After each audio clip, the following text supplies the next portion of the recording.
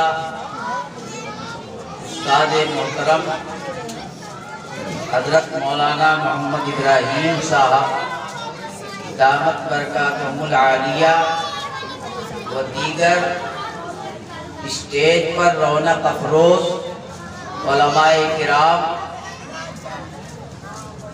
और महल्ले व दीगर जगहों से तशरीफ लाए हुए सामाईन किराम और मेरी मुअज़्ज़िज़ पर्दा नशीन माँ और बहनों अज़ीज़ बच्चों, आज का ये जलसा इस्लाहे माशरा के नाम से मुनाक़िद किया गया है और ज़रूरत भी इस वक्त माशरे की इस्लाह की है। इसलिए ये 12 जलसे इस्लाहे माशरा के नाम से मुनाक़िद किए जाते हैं ताकि हमारा माशरा, हमारा रहन सहन, हमारी सोसाइटी और हमारी दुनिया का इख्तिलाफ ये सारा का सारा दीनी लाइन से हो जाए। इसलिए आज का ये जलसा बड़ी मेहनतों और बड़ी काविशों से मुनाक़िद किया गया है। हम और आप भी इत्मीनान और सुकून के साथ जलसे में तशरीफ़ रखें। मेहमान ख़ुसूसी हज़रत मौलाना आदम मुस्तफ़ा साहब बहुत पहले तशरीफ़ ला चुके हैं।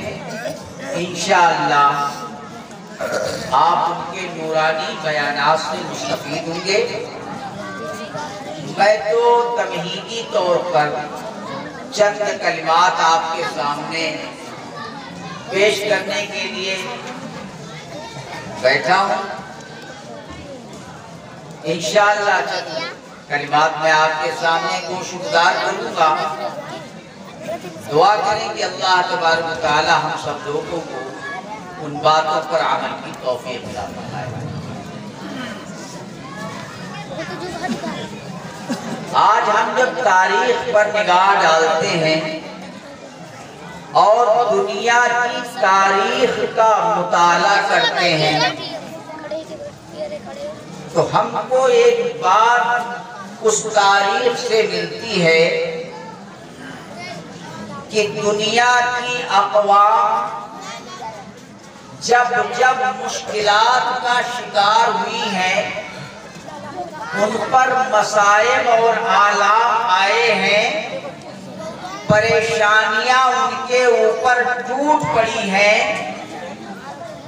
और वो कौम ऐसे दोराहे पर आकर खड़ी हो गई है कि जहां पर ठहरना भी मुमकिन नहीं और चलना भी मुमकिन नहीं।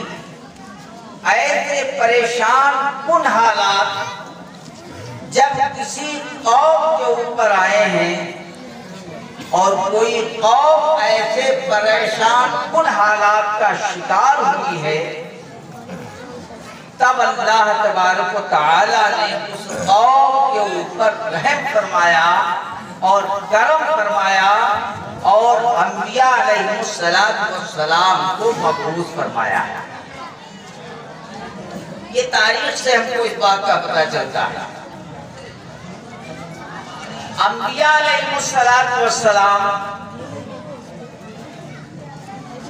जिनको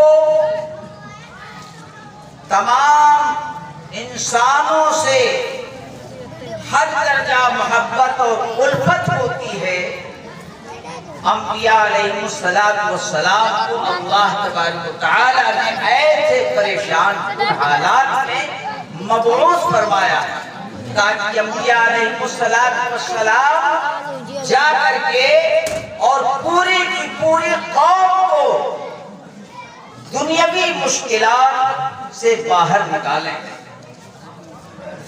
दीनी मुश्किलात और दुनियावी मुश्किलात, दुनियावी परेशानियां और दुनियावी मसाइब से उनको बाहर निकाल करके और दुनिया व आखिरत की सुरखरुई उनको अता कर। अंबिया अलैहिस्सलाम दुनिया में सिर्फ इसलिए नहीं आते कि वो आकर के कौम को, लोगों को मस्जिदों में बुला करके सिर्फ नमाज पढ़ाते। ये तो अंबिया अलैहिस्सलाम का इबादत करना, इबादत सिखाना, ये तो मकसूद असली होता है। लेकिन जहां आखिरत की मुश्किलात से नजात दिलाना, ये मकसूद असली होता है। इसी तरीके से दुनियावी मसाइब से, दुनियावी परेशानियों से, दुनियावी मसाइब और दुनियावी तकालीफ से निकालना, ये भी अंबिया अलैहिस्सलाम की जिम्मेदारी देकर के अल्लाह तबारक व तआला इस दुनिया के अंदर मबऊस फरमाता है। बनी इस्राइल की कौम जिसका तज़किरा कुरान मुक़द्दस में 12 आया है, बहुत सारे अंबिया किराम अलैहिस्सलाम बनी इस्राइल की कौम से ताल्लुक़ रखते हैं।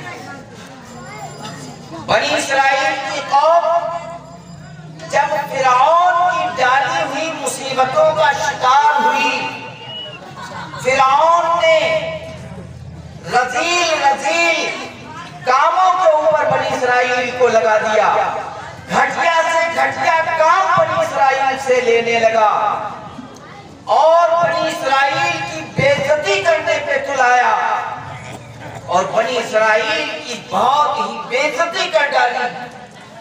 बनी इस्राइल परेशानियों का शिकार हुए, मसाइब का शिकार हुए, तकालीफ का शिकार हुए। तो अल्लाह तबारक व तआला ने हजरत मूसा अलैहिस्सलाम को इस दुनिया के अंदर मबऊस फरमाया। हजरत मूसा अलैहिस्सलाम ने कौम को तबलीग दी, कौम को दावत दी कि ऐ कौम अपने अल्लाह को पहचानो, ऐ कौम खुदा को पहचानो, खुदा से क्यों भागे जा रहे हो, खुदा से अलग क्यों हो, अपने माबूद को क्यों नहीं पहचानते हो। दावत दी कि अपने माबूद को पहचानो। जिन लोगों ने हजरत मूसा अलैहिस्सलाम की आवाज पर लब्बैक कही और जिन्होंने हजरत मूसा अलैहिस्सलाम की दावत को कबूल कर लिया, तो एक वक्त बनी इस्राइल पर यह भी आया कि फिरऔन की डाली हुई तमाम तर मुसीबतों से अल्लाह तबारक व तआला ने हजरत मूसा अलैहिस्सलाम को के जरिए बनी इसराइल को नजात दे दी, फिरौन को दरिया के अंदर गर्क कर दिया। फिरौन और उसका नाम और निशान इस सफ़े हस्ती से मिट गया और बनी इसराइल की कौम इस दुनिया के अंदर बरसरे इख्तिदार हो गई। उसके बाद एक दौर बनी इसराइल के ऊपर फिर आया। ये आज का वक्त हम देख रहे हैं, जैसे हमारे सामने हालात हैं, दुनिया के ऊपर ऐसे हालात दोबारा आ चुके हैं। ऐसी बात नहीं है। बनी इसराइल कौम को मूसा अलैहिस्सलाम ने फिरौन की मुसीबतों से, फिरौन की परेशानियों से, फिरौन की दी हुई तकालीफ से, तमाम दी हुई तकालीफ से नजात दिलाई और बनी इसराइल कौम बरसरे इख्तिदार हो गई। दुनिया के अंदर उसका नाम रोशन हुआ। जब उसके अंदर माल और मस्ती माल आया तो उसके अंदर तायुश आ गया, आराम पसंदी आ गई, ऐश परस्ती आ गई और उन्होंने नबी की दावत को छोड़ दिया, अपने नबी के हुक्म को छोड़ दिया। नबी ने जिस काम का हुक्म दिया था उस काम को कौम ने छोड़ दिया और छोड़ते छोड़ते कौम जब तमाम बुराइयां उसके माशरे के अंदर पैदा हो गई तो अल्लाह तबारक व तआला ने फिर उसके ऊपर एक बादशाह मुसल्लत कर दिया। बुख्त-ए-नस्र बादशाह, उसने हमला किया बनी इसराइल के ऊपर और ऐसा सख्त हमला किया, बैतुल मुक़द्दस को तबाह और बर्बाद कर दिया और 70,000 बनी इसराइल को कत्ल कर दिया।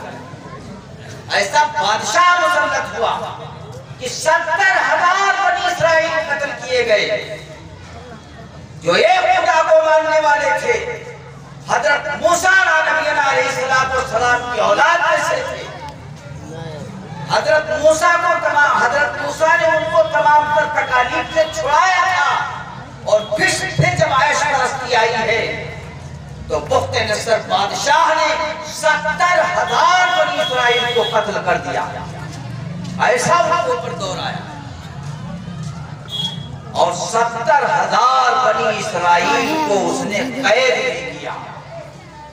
1,40,000 बनी इसराइल में 70,000 मार दिए गए, कत्ल कर दिए गए अपनी रूगर्दानी की वजह से, ऐश परस्ती की वजह से, अल्लाह का हुक्म न मानने की वजह से, मूसा की तरबियत को अपने अंदर न समाने की वजह से, अपने अखलाक को खराब कर देने की वजह से 70,000 बनी इसराइल मार,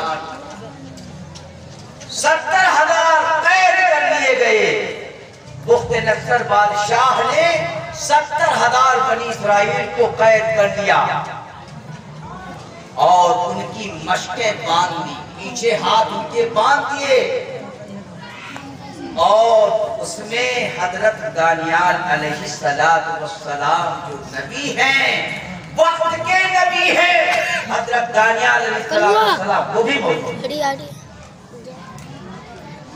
दानियाल अलैहिस्सलाम ने फरमाया, ऐ तेरी कौम, इसी दिन से मैं तुमको डराता था, इसीलिए मैं तुम्हारे सामने रोजाना तकरीरें करता था, इसी अदाब से मैं तुमको रोजाना डराता था। तुम ऐश परस्ती में मशगूल रहे, मेरी एक न मानी। तुम समझ रहे थे कि दानियाल बकवास कर रहा है, मेरी बातों को तुमने बिल्कुल नहीं माना। आज तुम्हारा तो जो हाल है वो है